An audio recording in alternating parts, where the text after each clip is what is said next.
Hello, my name is Stephen McKee, and for this presentation, I'll be discussing the sequence of events in the 3 Mile Island accident timeline. March 28, 1979 started out like most others at 3 Mile Island.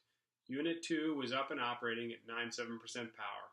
At approximately 0400, there was a clog in the condensate resin polisher system. Operators were attempting to clear the clog by backflowing the system with air. Somehow during this, they ended up causing the resin polisher air actuated valves to trip and therefore secure condensate to the feed system, which therefore caused the main feed pumps to trip offline. Now, the emergency main feed pumps started, and operators did note this indication. However, the supply isolation valves for the emergency feed pumps were shut, and they're normally open valves. So when they shut, there was no feed being provided to the steam generators at all. The loss of feed to the steam generators immediately resulted in a turbine and generator trip. This image displays a one-line diagram of what's inside the turbine building. At approximately 0400, the workers were working on the resin polisher, which you see here, between the condensate pump and the booster pump.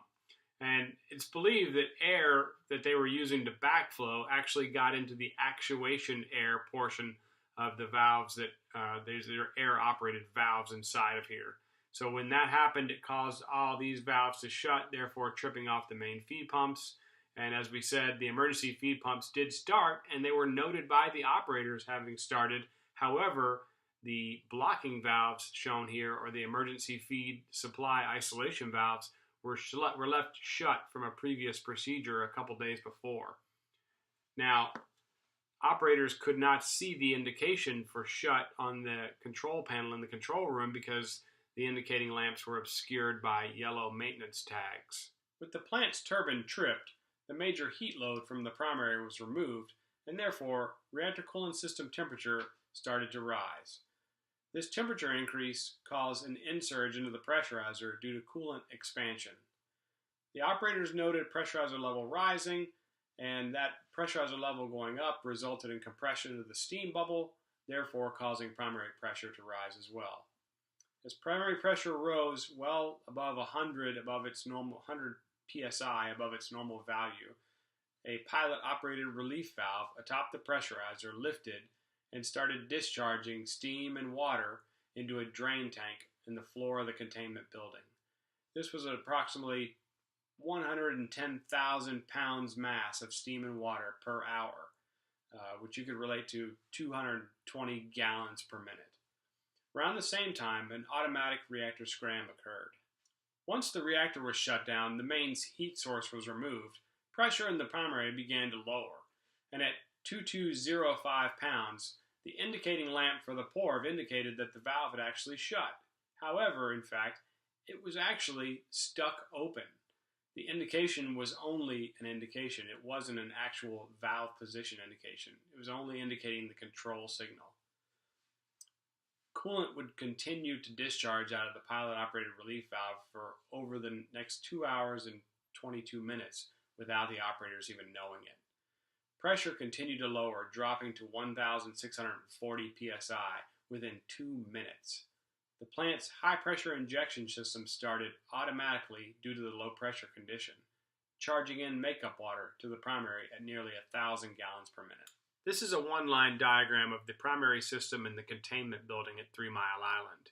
With the major source of steam removed from the turbine, therefore there was no heat sink for the primary temperature started to rise, therefore causing coolant expanding into the pressurizer level rising, pressure going up, and finally the pilot-operated relief valve lifted. At the same time, the automatic reactor scram occurred.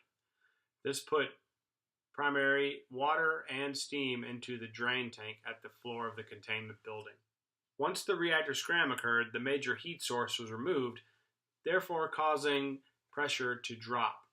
Pressure dropped past the set point for the pilot-operated relief valve to reset.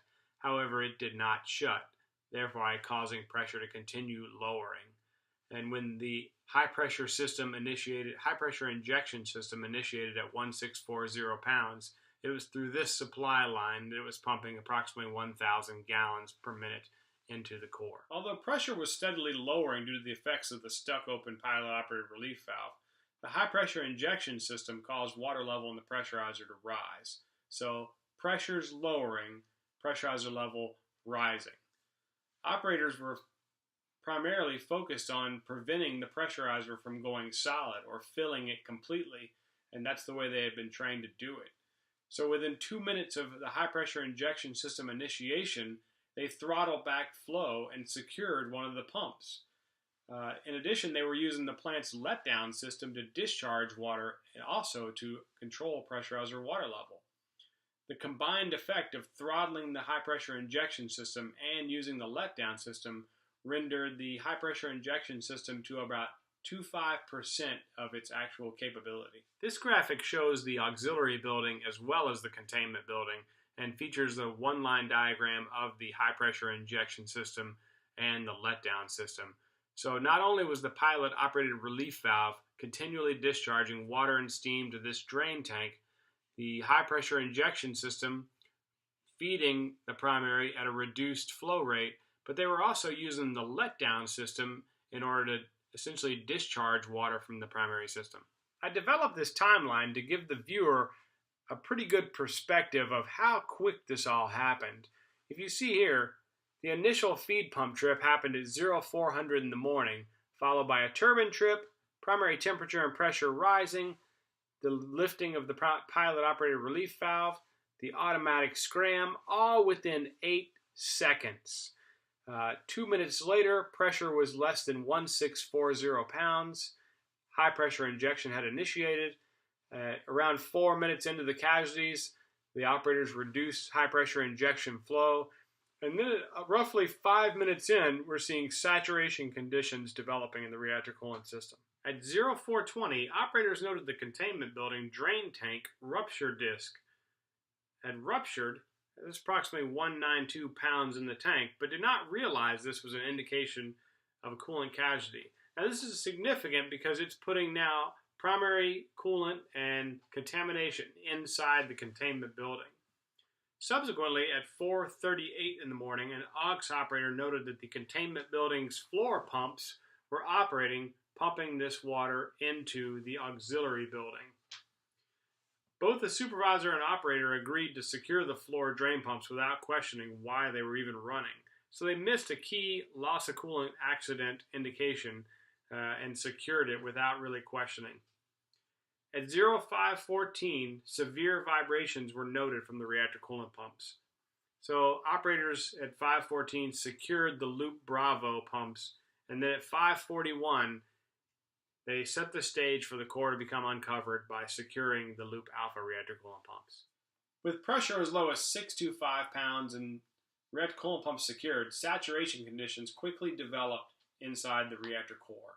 The top half of the core had become uncovered, and the bottom half of the core had boiling and steam. This steam and a zircaloy alloy in the cladding began interacting and creating zirconium oxide and hydrogen. This contributed to reduced fuel integrity and further release of fission products into the reactor coolant. And at 6 o'clock, rad levels in the containment building were rising markedly. At 6:20 in the morning, an oncoming supervisor came in and noted plant conditions and concluded that the pilot-operated relief valve was leaking by. So he shut the upstream isolation for the pilot-operated relief valve, and that was the first correct thing done all day. Now, the 6 o'clock hour was marked by radiation levels increasing throughout the plant. At 6:40, a primary sample had 350 times its normal radiation level, and a primary sample line was measured at 600 millirem per hour. At 6:48, radiation levels in the containment building were as high as 1 rem per hour. A technical superintendent came in and declared a site emergency because he recognized that fuel was failing. At this point in time, they didn't know why. Reactor coolant pumps were restarted at late in the 6 o'clock hour. They were run for approximately 20 minutes with heavy vibration, so they were subsequently secured. In the 7 o'clock hour, Radiation levels in the containment building were as high as 800 rem per hour.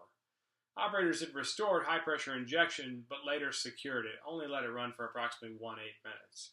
We had hot leg temperatures reading approximately 780 degrees Fahrenheit, and the cold leg temperatures reading about 300 degrees Fahrenheit. There were I and C techs who were reading in-core thermocouples, and they got some erratic readings, but they also got some in-core thermocouples reading over 2,000 degrees Fahrenheit. These readings, however, unfortunately were dismissed without further examination for several days later because they thought that they were all erratic. Throughout the rest of the morning, operators were attempting to raise pressure to its normal operating band and collapse some of the steam bubbles that existed in the coolant. In order to do this, they were using the high-pressure injection system to charge water in and then periodically cycling the PORV's pilot-operated relief valve's blocking valve in order to vent off pressure when it got too high. It's noteworthy that they were unable to restore reactor coolant pumps during this time as well. Raising pressure to normal operating pressure was still not effective at reducing plant temperatures, so operators decided to try and depressurize the plant during the afternoon. They thought that they could bring plant pressure down to less than 400 pounds and bring on the core's emergency flood tanks and cool the core that way. During the evening, it became apparent that lowering pressure was not going to work. First of all, they couldn't get pressure less than 400 pounds. And second of all, lowering pressure was not helping the core cool down. So they decided to raise pressure back up to normal again. And at this point in time, they also had Babcock and Wilcox develop a procedure to get reactor coolant pumps restarted.